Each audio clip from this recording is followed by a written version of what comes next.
इस YouTube channel में आप सभी का स्वागत है। आज का हमारा टॉपिक है विज्ञान, कक्षा 9 अध्याय 10 और अध्याय का नाम है कार्य तथा ऊर्जा। पिछले अध्यायों में हमने वस्तुओं की गति का कारण तथा गुरुत्वाकर्षण के विषय में चर्चा की थी। इस अध्याय में हम ऊर्जा तथा शक्ति का कार्य से निकट संबंध है के विषय में अध्ययन करेंगे। यहाँ पर सबसे पहले ऊर्जा की आवश्यकता। ऊर्जा की आवश्यकता हमें कहाँ कहाँ पड़ती है के उदाहरण। पहला है इसमें खेलने, गाने, पढ़ने, लिखने, सोचने, कूदने, दौड़ने तथा साइकिल चलाने के लिए हमें ऊर्जा की आवश्यकता होती है। कठिन क्रियाकलापों में अधिक ऊर्जा की आवश्यकता होती है। जंतुओं को कूदने, दौड़ने तथा शत्रुओं से लड़ने तथा उनसे दूर भागने, भोजन खोजने आदि के लिए ऊर्जा की आवश्यकता होती है। जंतुओं को हम बोझा ढोने, गाड़ी खींचने तक या खेत जोतने के लिए उपयोग में लाते हैं। इसके लिए भी उन्हें ऊर्जा की आवश्यकता होती है। मशीनों को कार्य करने के लिए ऊर्जा की आवश्यकता होती है। यह ऊर्जा उन्हें पेट्रोल तथा डीजल से प्राप्त होती है। इससे आगे है कार्य। दैनिक जीवन में प्रयोग किए गए कार्य शब्द का प्रयोग तथा विज्ञान में प्रयोग किए गए कार्य शब्द के प्रयोग में अंतर है। कुछ उदाहरणों से हम इसे समझाने का प्रयास करते हैं। कठोर काम करने के बावजूद कुछ अधिक कार्य नहीं। जब हम पुस्तक पढ़ रहे होते हैं, चित्र बनाते हैं, अपने मित्रों के साथ विभिन्न समस्याओं पर विचार विमर्श करते हैं, तो हम इन क्रियाकलापों में सामान्य बोलचाल की भाषा में कठोर काम कर रहे हैं, परंतु वैज्ञानिक भाषा के अनुसार हमने बहुत थोड़ा कार्य किया है। इसमें दूसरा उदाहरण है, एक बहुत बड़ी चट्टान को धकेलने के लिए हम बहुत कठोर परिश्रम करते हैं, परंतु चट्टान में कोई विस्थापन नहीं होता। यहाँ पर विज्ञान की परिभाषा के अनुसार हमने कोई कार्य नहीं किया है। इससे आगे तीसरा उदाहरण है, अपने सिर पर भारी बोझा रखकर हम कुछ मिनट के लिए बिना हिले डुले खड़े रहते हैं, जिससे हम थक जाते हैं तथा हमारी ऊर्जा भी व्यय होती है, परंतु हमारी स्थिति में कोई परिवर्तन नहीं आता। यहाँ पर भी वैज्ञानिक परिभाषा के अनुसार हमने कोई कार्य नहीं किया है। चौथा उदाहरण है इसमें, मैदान में खेलना, मित्रों से बातचीत करना, किसी धुन को गुनगुनाना, किसी चलचित्र को देखना, किसी समारोह में सम्मिलित होना आदि को कभी कभी कार्य नहीं समझा जाता। इससे आगे है, विज्ञान में हम कार्य शब्द को समझाने का प्रयास करते हैं। कार्य की वैज्ञानिक संकल्पना। जब किसी सतह पर रखे गुटके को बल लगाकर धकेला जाता है तो गुटका कुछ दूरी तय करता है। इस स्थिति में बल लगाने से गुटका विस्थापित हो जाता है तथा इस प्रकार वैज्ञानिक परिभाषा के अनुसार कार्य हुआ है। तो इसमें यहाँ पर ये चित्र जो है हमारी पाठ्य पुस्तक के अंदर दिखाया गया है। इसमें ये गुटका है, यहाँ पर इस पर फोर्स F या बल F लगाया गया है और बल F लगाने से गुटका जो है विस्थापित हो जाता है और इसे डिस्टेंस या दूरी कहते हैं। S दूरी जो है विस्थापित हो जाता है। तो किया गया कार्य किसके बराबर होगा? W बराबर F गुणा S के। किया गया कार्य है बराबर बल गुणा विस्थापन के।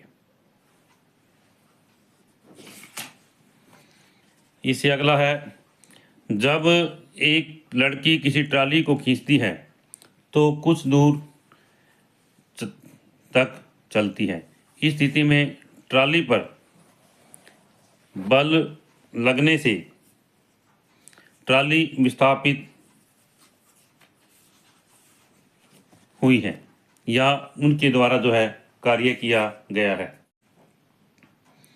पुस्तक को जब किसी ऊंचाई तक उठाया जाता है तो पुस्तक बल लगाने से विस्थापित हो जाती है, इसलिए कार्य किया गया। इस प्रकार कार्य करने के लिए दो अवस्थाओं का होना अति आवश्यक है। सबसे पहला है वस्तु पर कोई बल लगना चाहिए, दूसरा है वस्तु जो है विस्थापित होनी चाहिए। इसमें हम एक उदाहरण लेते हैं, एक बैलगाड़ी का। एक बैल किसी गाड़ी को खींच रहा है, गाड़ी चल रही है। इस अवस्था में गाड़ी पर बल लग रहा है तथा गाड़ी जो है चल भी रही है। या हम कह सकते हैं विस्थापित हो रही हैं। तो इसमें क्या है, कार्य जो है हो रहा है, हम क्या कहेंगे, कार्य जो है इसमें हो रहा है। इससे आगे एक नियत बल द्वारा किया गया कार्य। माना किसी वस्तु पर एक नियत बल F कार्य करता है, इससे वस्तु बल की दिशा में S दूरी तय करती है, तो किया गया कार्य किसके बराबर है, W बराबर है F गुणा S के। इसमें क्या है, किया गया कार्य किसके बराबर होगा, W बराबर है F गुणा S के। और यदि F बराबर है 1 न्यूटन तथा S बराबर 1 मीटर हो तो बल द्वारा किया गया कार्य 1 न्यूटन मीटर होता है। यदि बल को न्यूटन में तथा दूरी को मीटर में मापा जाए तो कार्य का मात्रक न्यूटन मीटर या जूल होता है। जूल, 1 जूल किसी वस्तु पर किए गए कार्य की वह मात्रा है जो 1 न्यूटन बल उस वस्तु को बल की दिशा में 1 मीटर विस्थापित कर देता है। इसमें क्या है, 1 न्यूटन बल जो है उस वस्तु को, 1 न्यूटन बल उस वस्तु को 1 बल की दिशा में 1 मीटर जो है विस्थापित कर देता है। इसमें है W बराबर है F गुणा S के, आगे से आगे है। और यदि लगाया गया बल 0 है या विस्थापन 0 है, S बराबर 0 है, तो वर्क डन या किया गया कार्य W क्या होगा, 0 होगा। यदि यहाँ पर कहता है भी यदि लगाया गया बल 0 है या विस्थापन 0 है तो किया गया कार्य है जो क्या होगा, 0 होगा। इससे आ गया धनात्मक एवं ऋणात्मक कार्य। धनात्मक कार्य, जब बल तथा विस्थापन एक ही दिशा में हो तो किया गया कार्य धनात्मक होता है। इस अवस्था में W बराबर है F गुणा S के फार्मूले का प्रयोग हम करते हैं। उदाहरण, चित्र के अनुसार बच्चा खिलौना कार को धरती के समानांतर खींच रहा है। इसमें बच्चे ने कार के विस्थापन में जो है बल लगाया है। इसमें क्या कहता है, जो बच्चा है उसको कार को खींच रहा है और उसने उसके विस्थापन में जो है बल लगाया है। इस स्थिति में किया गया कार्य बल के विस्थापन के गुणनफल के बराबर होता है। इसमें यहाँ पर मान लीजिए, ये चित्र हमने पहले भी दिखाया था कि इसमें यहाँ पर ये बच्चा जो है इसको कार को जो है अपनी तरफ खींच रहा है। इसमें क्या है, जब वो इसकी अपनी तरफ खींचेगा तो इसके ऊपर बल लगाएगा और इसके अंदर विस्थापन भी होगा।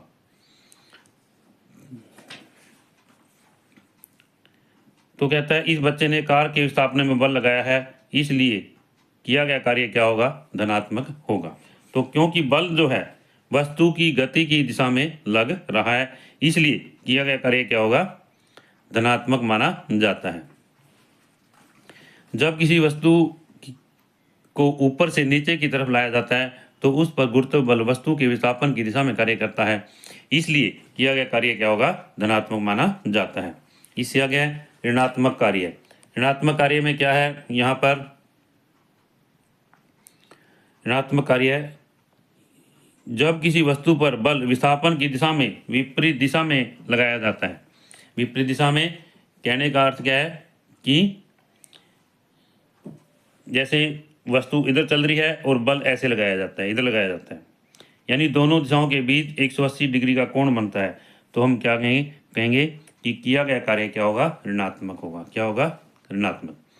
तो W बराबर है F गुणा माइनस S के। उदाहरण, एक वस्तु किसी नियत दिशा में गति कर रही है, इसके विपरीत दिशा में एक अवमंदक बल लगाया गया है। इस अवस्था में किया गया कार्य जो है ऋणात्मक माना जाता है। कैसा माना जाता है, ऋणात्मक माना जाता है। इससे अगला है उदाहरण 2, जब किसी वस्तु को ऊपर उठाया जाता है तो उस पर गुरुत्व बल वस्तु के विस्थापन की विपरीत दिशा में कार्य करता है, इसलिए किया गया कार्य ऋणात्मक माना जाता है। इससे अगला है ऊर्जा के स्रोत। ऊर्जा के स्रोत में क्या है, सूर्य हमारे लिए ऊर्जा का सबसे बड़ा प्राकृतिक स्रोत है। परमाणुओं के नाभिकों से, पृथ्वी के आंतरिक भागों से तथा ज्वार-भाटों से भी हम ऊर्जा प्राप्त कर सकते हैं। दैनिक जीवन में ऊर्जा के प्रयोग के उदाहरण, एक तीव्र वेग से गतिशील क्रिकेट की गेंद विकेट से टकराकर क्रिकेट को गिरा देती है।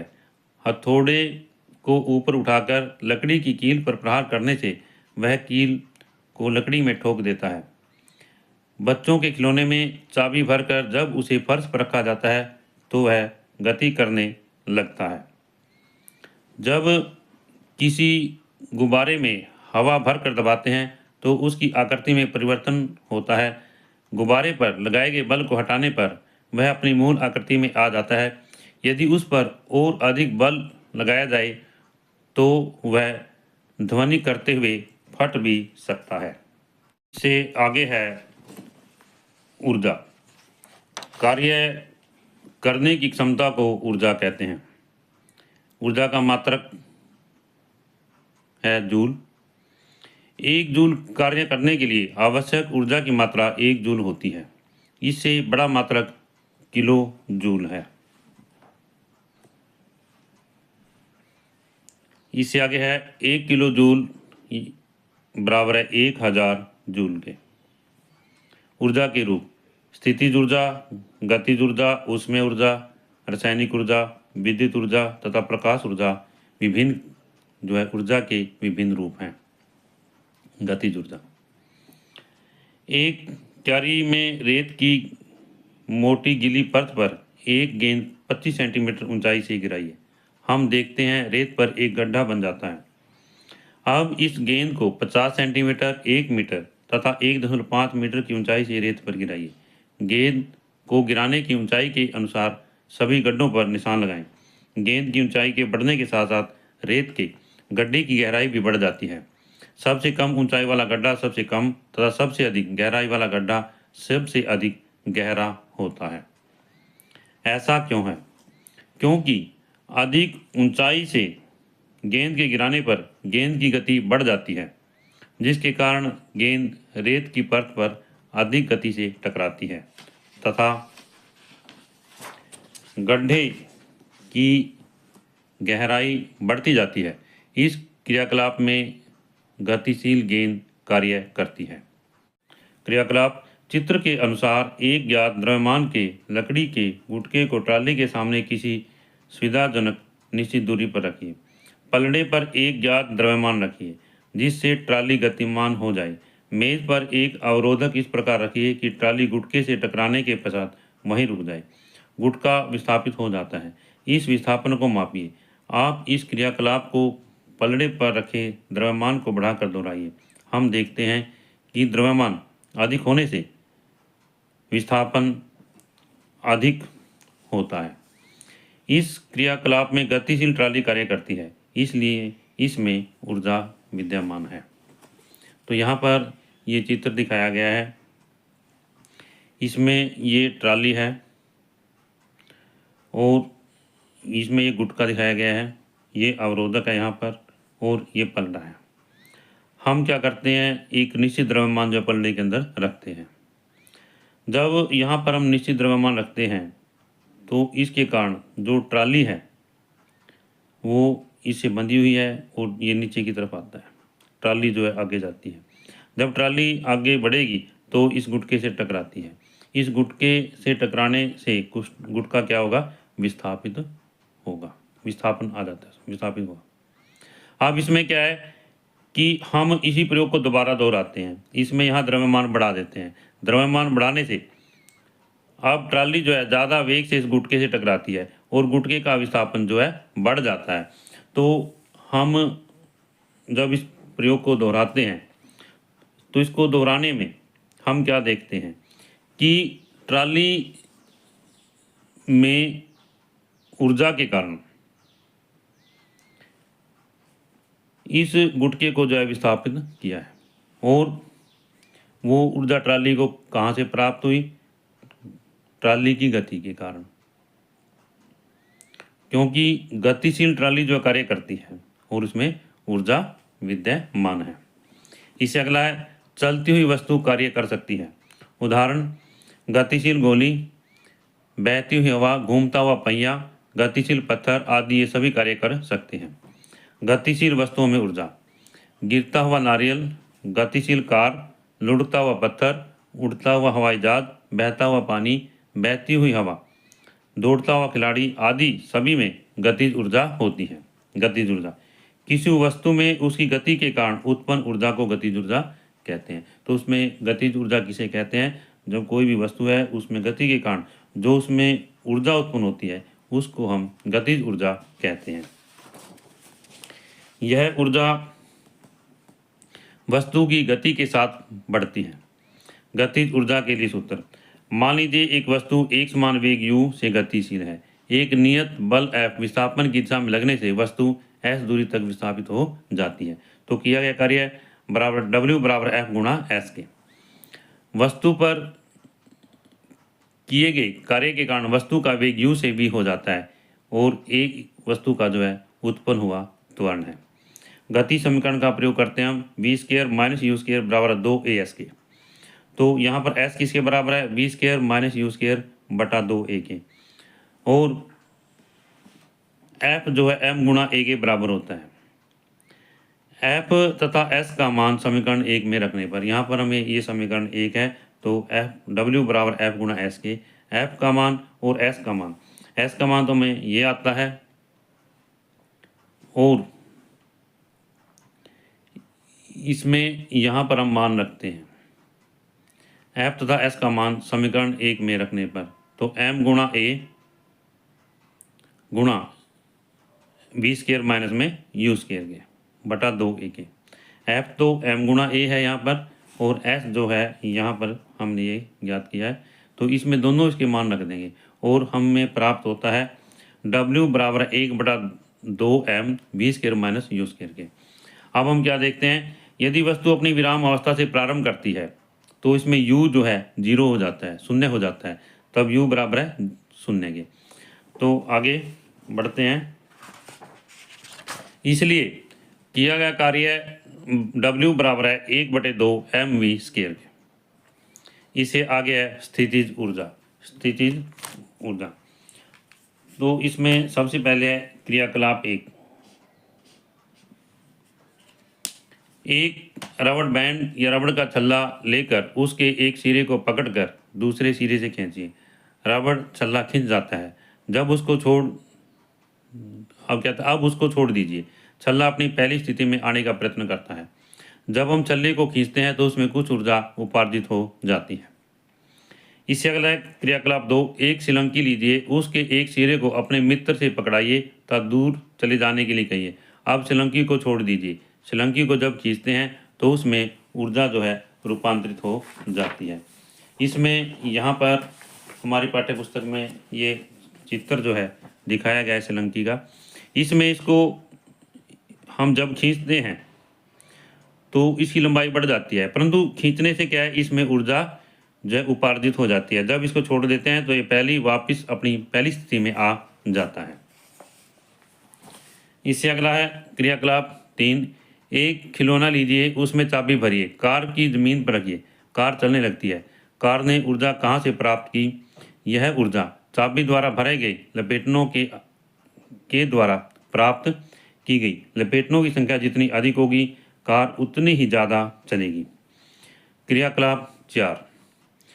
एक वस्तु को एक निश्चित ऊंचाई तक उठाइए, छोड़ने पर यह नीचे गिरने लगेगी। इसका अर्थ यह है कि वस्तु ने कुछ ऊर्जा उपार्जित कर ली है।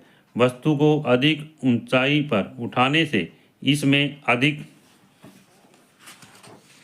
ऊर्जा विद्यमान हो जाती है। वस्तु को ऊपर उठाने से हम जितना कार्य करते हैं वह ऊर्जा वस्तु में एकत्रित हो जाती है। इससे आगे है वस्तुओं में स्थितिज ऊर्जा कैसे स्थानांतरित होती है। जब रबड़ बैंड को खींचा जाता है। दूसरा पॉइंट है खिलौना कार में चाबी भरने से कमानी स्थानांतरित की गई ऊर्जा को स्थितिज ऊर्जा के रूप में संचित कर हो जाती है। धनुष की डोरी को खींचने से डोरी में स्थितिज ऊर्जा संचित हो जाती है। तो इसमें आगे है क्रियाकलाप। बांस की एक खपच्ची लेकर एक धनुष बनाइए। हल्की डंडी का एक तीर बनाइए। तीर का एक सिरा धनुष की तनित डोरी पर रखकर डोरी को खींचिए और तीर को मुक्त कीजिए। तीर दूर जाता हुआ दिखाई देता है। धनुष की डोरी को खींचने से धनुष की आकृति में परिवर्तन आता है। इस परिवर्तन के कारण इसमें संचित स्थितिज ऊर्जा तीर को गतिज ऊर्जा में प्रदान करती है। इससे तीर गतिशील होकर दूर जा गिरता है।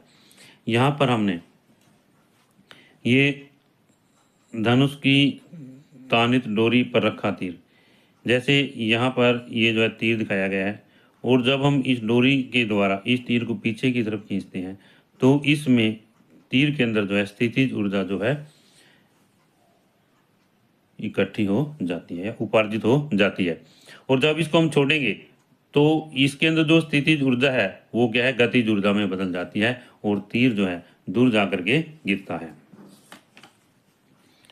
इससे अगला है किसी ऊंचाई पर वस्तु की स्थितिज ऊर्जा। जब किसी वस्तु को ऊपर उठाया जाता है तो उस पर तब इस पर गुरुत्व बल के विरुद्ध कार्य किया जाता है। वस्तु पर किया गया कार्य स्थितिज ऊर्जा के रूप में संचित हो जाता है। किसी ऊंचाई पर स्थित किसी वस्तु के गुरुत्व या स्थितिज ऊर्जा के व्यंजक को ज्ञात करना। माना m द्रव्यमान की एक वस्तु को धरती से h ऊंचाई तक उठाया गया है। वस्तु को धरती से ऊपर उठाने में लगाया गया बल बराबर है m गुणा g। वस्तु को ऊपर उठाने में किया गया कार्य W बराबर है बल गुणा विस्थापन। यहाँ पर ये वस्तु दिखाई गई है। पहले ये वस्तु भूमि पर है और इसको h ऊंचाई तक ऊपर उठाया गया है। इसको ऊपर उठाने के लिए बल लगाया गया है और वह बल किसके बराबर है, m गुणा g के बराबर है। इस तरह यहाँ से लेकर के यहाँ तक जो विस्थापन है वो h के बराबर है। अब बल W बराबर बल गुणा विस्थापन, और ये किसके बराबर हो जाता है, बल किसके बराबर m गुणा g के, और विस्थापन जो है कितना है, यहाँ से लेके यहाँ तक, यहाँ से लेके यहाँ तक h के बराबर है। तो m गुणा g गुणा h के। वस्तु पर किया गया कार्य वस्तु में स्थितिज ऊर्जा के रूप में निहित या उपार्जित हो जाता है। इसलिए स्थितिज ऊर्जा EP बराबर है mgh के। ध्यान देने योग्य, गुरुत्वीय बल द्वारा किया गया कार्य जिस रास्ते से वस्तु ने गति की है उस पर निर्भर नहीं करता। वस्तु की प्रारंभिक तथा अंतिम स्थितियों की ऊर्ध्वाधर ऊंचाइयों के अंतर पर निर्भर करता है। तो इसमें चित्र है। चित्र में एक गुटका स्थिति A से स्थिति B तक दो अलग अलग रास्तों से पथों से पहुंचाया गया है। तो इसमें यहाँ पर ऊंचाई AB h के बराबर है, तो दोनों स्थितियों में वस्तु पर किया गया कार्य mgh के बराबर होगा। अब इसमें जैसा कि यहाँ पर दिखाया गया है, ये जैसे गुटका पहले यहाँ पर है, फिर इसको यहाँ तक उठाया गया और इस पर कार्य किया गया। इसमें ऊंचाई जो h के बराबर है, ये पहला रास्ता है, या सीधा जो इसको ऊपर उठाया गया है। इसके बाद में पथ 2 है, गुटका उठाया गया और इसको ऐसे जो है इधर ऐसे लिया गया।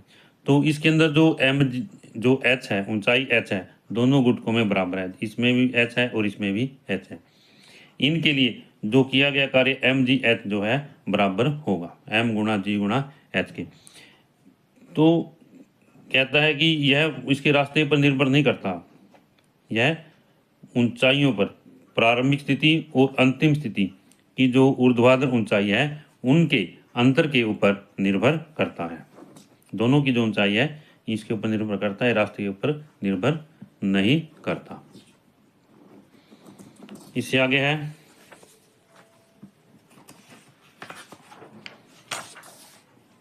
ऊर्जा के विभिन्न रूप परस्पर परिवर्तनीय है। ऊर्जा को एक रूप से दूसरे रूप में बदला जा सकता है। उदाहरण, हरे पौधे सूर्य से ऊर्जा ग्रहण करके अपना भोजन बनाते हैं। वायु एक स्थान से दूसरे स्थान तक गति करती है। कोयला और पेट्रोलियम जैसे ईंधन ऊर्जा का एक रूपांतरित उदाहरण है। इस प्रकार जल चक्र भी ऊर्जा रूपांतरण का एक उदाहरण है। इससे अगला ऊर्जा संरक्षण का नियम। ऊर्जा को न तो उत्पन्न किया जा सकता है और न ही नष्ट किया जा सकता है। इसे केवल एक रूप से दूसरे रूप में बदला जा सकता है। अर्थात किसी विलगित निकाय यानी आइसोलेटेड सिस्टम की कुल ऊर्जा रूपांतरण से पहले व रूपांतरण के बाद में सदैव बराबर रहती है। उदाहरण, माना m द्रव्यमान की एक वस्तु h ऊंचाई से स्वतंत्रता पूर्वक गिराई जाती है। प्रारंभ में स्थितिज ऊर्जा mgh के बराबर है। क्योंकि प्रारंभ में u बराबर 0, इसलिए गतिज ऊर्जा जो है क्या होगी, 0 होगी। क्या होगी भाई, गतिज ऊर्जा क्या है, 0 होगी इसमें यहाँ पर। अब जब वस्तु ऊंचाई से गिराई जाती है तो उसकी स्थितिज ऊर्जा गतिज ऊर्जा में बदलती है। यदि किसी क्षण वस्तु का वेग v है तो गतिज ऊर्जा 1/2 mv² के बराबर होती है। जैसे जैसे वस्तु नीचे गिरती है उसकी स्थितिज ऊर्जा कम तथा गतिज ऊर्जा बढ़ती जाती है। धरती पर पहुंचने पर ऊंचाई h जो है 0 हो जाती है। इस अवस्था में वस्तु का अंतिम वेग जो है अधिकतम होगा। स्थितिज ऊर्जा 0 तथा गतिज ऊर्जा क्या है, अधिकतम होगी। इसी प्रकार किसी भी बिंदु पर स्थितिज ऊर्जा तथा गतिज ऊर्जा का योग सदैव बराबर रहता है। तो स्थितिज ऊर्जा प्लस गतिज ऊर्जा किसके बराबर है, अचर होती है या कांस्टेंट कहते हैं इसको। यानी किसी भी बिंदु पर स्थितिज ऊर्जा और गतिज ऊर्जा दोनों का जोड़ जो है बराबर होता है। तो इसके लिए फार्मूला क्या है, स्थितिज ऊर्जा mgh के बराबर है और गतिज ऊर्जा 1/2 mv² के बराबर है। तो क्या होगा, कांस्टेंट होगा या अचर होगा। इस अगला कार्य करने की दर, एक अधिक शक्तिशाली व्यक्ति कम शक्तिशाली व्यक्ति की अपेक्षा कम समय में कार्य को पूरा कर सकता है। दूसरा उदाहरण है, बहुत अधिक शक्तिशाली वाहन कम शक्तिशाली वाहन की अपेक्षा, दोबारा से, अधिक शक्तिशाली वाहन कम शक्तिशाली वाहन की अपेक्षा अपनी यात्रा को कम समय में पूरा कर लेता है। मोटर बाइक तथा मोटर कार जैसी मशीनों की सहायता से हम अपनी यात्रा कम समय में पूरी कर लेते हैं। इन सब के वर्गीकरण के आधार पर का आधार यह है कि ये कितनी तेजी से ऊर्जा परिवर्तन या कार्य करते हैं। इस प्रकार शक्ति किए गए कार्य को की गति को मापती है। इससे अगला है शक्ति। कार्य करने की दर को शक्ति कहते हैं। यदि कोई अभिकर्ता या एजेंट या कोई युक्ति t समय में w कार्य करती है तो शक्ति बराबर है कार्य बटे समय, p बराबर है w/t के। शक्ति का मात्रक क्या है, वाट है। इसका नाम जो वाट नाम है, इसका नाम महान वैज्ञानिक जेम्स वाट के सम्मान में रखा गया है। इससे अगले वाट किसे कहते हैं, जब किसी वस्तु द्वारा 1 सेकंड में 1 जूल कार्य किया जाता है तो इसकी शक्ति 1 वाट कहलाती है। 1 वाट बराबर है 1 जूल बटे 1 सेकंड के, यानी वाट बराबर है जूल बटा सेकंड। 1 वाट बराबर है 1 जूल पर सेकंड। किलोवाट, यह ऊर्जा स्थानांतरण की उच्च दर है। 1 किलोवाट बराबर 1000 वाट के, या 1 किलोवाट बराबर 1000 वाट या 1000 जूल पर सेकंड के। औसत शक्ति को हम किसी अभिकर्ता, एजेंट या वस्तु के द्वारा उपयोग की गई ऊर्जा को लिए गए कुल समय से विभाजित कर प्राप्त कर सकते हैं। औसत शक्ति बराबर है उपयोग की गई कुल ऊर्जा बटे में लिया गया कुल समय। अभिकर्ता, ऊर्जा को रूपांतरित करने वाली युक्ति को अभिकर्ता कहते हैं। विद्युत मीटर, इसके द्वारा विद्युत उपकरणों द्वारा व्यय की गई विद्युत ऊर्जा का आकलन किया जाता है। घरों में खर्च की गई विद्युत ऊर्जा को यूनिट इकाई के द्वारा मापा जाता है। विद्युत के मासिक बिल विद्युत मीटर के द्वारा प्राप्त किए जाते हैं। इस तरह से यह अध्याय हमारा पूरा हुआ। यदि आपको यह वीडियो अच्छी लगे तो आप इसे लाइक करें, शेयर करें, कमेंट करें, और यदि आप इस चैनल पर नए हैं तो आप इस चैनल को सब्सक्राइब करें।